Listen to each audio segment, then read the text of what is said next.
اعوذ باللہ من الشیطان اللعین الرجیم بسم اللہ الرحمن الرحیم الحمد للہ رب العالمین الصلاة والسلام علی اشرف الانبیاء والمرسلین وعلی آلہ الطیبین الطاہرین المعصومین الذین اذہب اللہ عنہم الرجس وطہرہم تطہیرا اما بعد قال سیدی و مولائی امیر المؤمنین علی بن ابی طالب علیہ آلاف التحیت و ثنا کونا للظالم خصما وللمظلوم عونا۔ ہماری آپ کے ساتھ گفتگو عالمی یوم القدس کے حوالے سے کچھ سوالات کے بارے میں ہے کہ جنہیں بعض مومنین کی جانب سے ہم سے پوچھا گیا۔ مثلا سوال کیا گیا کہ ہم یوم القدس کیوں مناتے ہیں؟ دوسرا سوال یہ کیا گیا کہ اس دن کو منانے کا کیا مقصد ہے؟ تیسرا سوال یہ کیا گیا کہ اس دن مظاہرے کرنے سے کیا فائدہ ہوگا؟ اور چوتھا سوال یہ ہے کہ کیا اس دن مظاہرہ کر کے ہم کسی ملک کی سیاست کا حصہ تو نہیں بنتے؟ اس قسم کے کچھ سوالات ہمارے پاس پہنچے، اور اگر ہم ان سوالات کو دیکھیں تو عزیزان محترم، یہ کچھ ایسی باتیں ہیں کہ جو ہمارے ذہنوں میں جسے کہیں کہ شیطانی وسوسے یا خناس کی سازشیں ہیں کہ جو ہمارے ذہنوں میں منتقل کی جاتی ہیں۔ اگر ہم پہلے اور دوسرے سوال کو ایک جگہ جمع کر کے اس کے جواب کے بارے میں سوچیں کہ ہم یوم القدس کیوں مناتے ہیں اور یوم القدس منانے کا کیا مقصد ہے، تو عزیزان محترم، تاریخی اعتبار سے آپ کی خدمت میں عرض کروں کہ امام خمینی رحمۃ اللہ علیہ نے رمضان المبارک کے آخری جمعۃ المبارک کو عالمی یوم قدس کے ساتھ مخصوص کیا، اور پوری دنیا میں جہاں جہاں مسلمان مقیم ہیں اور قیام پذیر ہیں ان کو یہ دعوت دی کہ وہ اس آخری جمعے کو فلسطین کی حمایت میں اور فلسطین کے غاصب اسرائیل کی مذمت میں اپنی آواز کو بلند کریں۔ پس پہلا سوال یہ کہ ہم یوم القدس کیوں مناتے ہیں؟ چونکہ امام خمینی رحمۃ اللہ علیہ نے رمضان المبارک کے آخری عشرے میں آخری جمعۃ المبارک کو عالمی یوم القدس کے ساتھ مخصوص قرار دیا ہے، لہٰذا پوری دنیا کے مسلمانوں سے یہ ایک اپیل کی گئی ہے کہ وہ اس دن کو احترام کے ساتھ اور فلسطینی مسلمانوں کے ساتھ اظہار ہمبستگی، اظہار یکجہتی کی خاطر اس دن کو منائیں۔ سوال یہ پیدا ہوتا ہے کہ اس دن کو منانے کا مقصد کیا ہے؟ تو یہ بھی واضح ہے کہ میں نے آپ کی خدمت میں جس نورانی حدیث کو سرنامہ کلام قرار دیا، مولا الموحدین امیر المؤمنین علی بن ابی طالب علیہ آلاف التحیت و ثنا سے ایک خط جسے نہج البلاغہ کے 47 نمبر خط میں بیان کیا گیا ہے، اس میں ایک عبارت یہ ہے کہ امام علی علیہ السلام اپنے فرزندوں کو یعنی حضرات حسنین شریفین کو یہ وصیت کر رہے ہیں کہ کون للظالم خصما، آپ لوگوں کی ایک روش ہونی چاہیے کہ آپ ہمیشہ ظالم کے مد مقابل آ کر سیسا پلائی ہوئی دیوار کی طرح کھڑے ہو جائیں، وللمظلوم عونا، اور مظلوم کے لیے نصرت اور مدد کے مواقع فراہم کریں۔ بس یہ ہمارا دینی وظیفہ ہے۔ ہم یوم القدس کو کیوں مناتے ہیں؟ اس کا کیا مقصد ہے؟ اس کا مقصد ہے کہ ہم نے مظلوم کی حمایت کرنی ہے، مظلوم کی آواز کے ساتھ اپنی آواز کو ملا کر اسے مضبوط کرنا ہے، اسے سپورٹ کرنا ہے، اسے قوت دینی ہے، اسے دل کی ڈھارس پہنچانی ہے، تاکہ وہ بھی یہ نہ تصور کرے کہ مسلمانوں نے مجھے اس ظالم اور جابر غاصب طاغوتی حکمران کے سامنے تنہا چھوڑ دیا ہے۔ نہیں، ایسا نہیں ہے۔ پوری دنیا کے مسلمان فلسطینیوں کے ساتھ ہیں، ہمارا دل فلسطینیوں کے ساتھ دھڑکتا ہے۔ ہم ان کی آواز میں اپنی آواز کو ملا کر مرد آباد اسرائیل کا نعرہ لگاتے ہیں، اور اس کی بنیادی وجہ کیا ہے؟ بنیادی وجہ مولا الموحدین امیر المؤمنین علی ابن ابی طالب علیہ آلاف التحیت و ثنا کا یہ فرمان ذیشان ہے، جس میں حضرت ہمیں اس بات کی تلقین دے رہے ہیں کہ آپ ظالم کے مقابلے میں کھڑے ہوں اور مظلوم کا ساتھ دیں۔ تیسرا سوال جو کیا گیا وہ یہ ہے کہ اس دن مظاہرہ کرنے کا کیا فائدہ ہے؟ متعدد فوائد اس مظاہرے سے متعلق جو ہیں وہ بیان کیے جا سکتے ہیں۔ مثلا پہلا فائدہ ہم آپ کی خدمت میں یہ بیان کریں کہ ہم جو رمضان المبارک کے آخری دن پوری دنیا کے مسلمان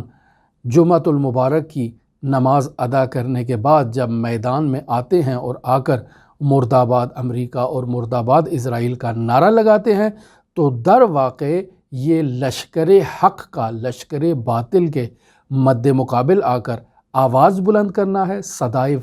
فریاد بلند کرنا ہے اور اپنی مظلومیت کا اظہار کرنا ہے، اعلان کرنا ہے کہ ہمارے ساتھ ظلم ہو رہا ہے اور اس ظلم کو جلد از جلد ختم ہونا چاہیے۔ مظلوم کی نصرت اور مظلوم کی حمایت یہ ہم سب کا اجتماعی وظیفہ ہے اور ہمیں اپنی ذمہ داری پر عمل کرنا چاہیے۔ دوسرا فائدہ اس کا یہ ہوگا کہ فلسطینی عوام یہ بات محسوس کر لے گی کہ پوری دنیا کے مسلمان ان کی پشت پر کھڑے ہیں، انہیں سپورٹ کر رہے ہیں۔ اس سپورٹ کو دیکھ کر پوری دنیا کے مسلمانوں کے دلوں میں ایک تسلی ہوگی، ایک ڈھارس ہوگی کہ انہیں بھی کوئی یاد کرنے والا ہے، ان کی مظلومیت میں، ان کی حمایت میں کوئی فریاد بلند کرنے والا ہے، کوئی مرد آباد کہنے والا ہے، ان کی صدا میں اپنی صدا کو ملا کر ان کی آواز کو مضبوط کرنے والا ہے۔ اس یکجہتی کے اظہار سے آپ یہ جان لیں کہ جب ہم یوم القدس کے مظاہرے منعقد کرتے ہیں تو پوری دنیا کے میڈیا کی نظریں جو ہیں وہ ایسے مسلمانوں پر ہوتی ہیں کہ جو میدان میں اتر رہے ہیں اور اسرائیل کی جو ایک عالمی طاقت کی حیثیت رکھتا ہے اس کے مد مقابل آ کر کھڑے ہو رہے ہیں، اس کی آنکھوں میں آنکھیں ڈال کر مظلوم کی حمایت کر رہے ہیں اور ظالم کی مذمت کر رہے ہیں۔ تو ایسے میں میڈیا کو بھی اس بات کا علم ہوتا ہے اور اس کو کوریج بھی ملتی ہے۔ نتیجہ یہ نکلتا ہے کہ عالمی جو غاصب ہے، جس نے باقاعدہ اس فلسطین کی ریاست پر قبضہ کر رکھا ہے ناجائز، اس کے ارادے پست ہو جاتے ہیں۔ وہ مسلمانوں کے خلاف اپنے مزید عزائم کو مضبوط کرنے کی بجائے اس کی توان اور قدرت جو ہے وہ سست پڑ جاتی ہے، اس کے ارادے کھوکھلے ہونا شروع ہو جاتے ہیں اور وہ مسلمانوں کے اوپر جو پہلے سے ایک پلان شدہ منصوبہ ہے اس سے عقب نشینی کرنا شروع ہو جاتا ہے، اس سے پیچھے ہٹنا شروع ہو جاتا ہے، اور یہ حقیقت میں عالمی طور پر مسلمانوں کی ایک فتح کا نام ہے۔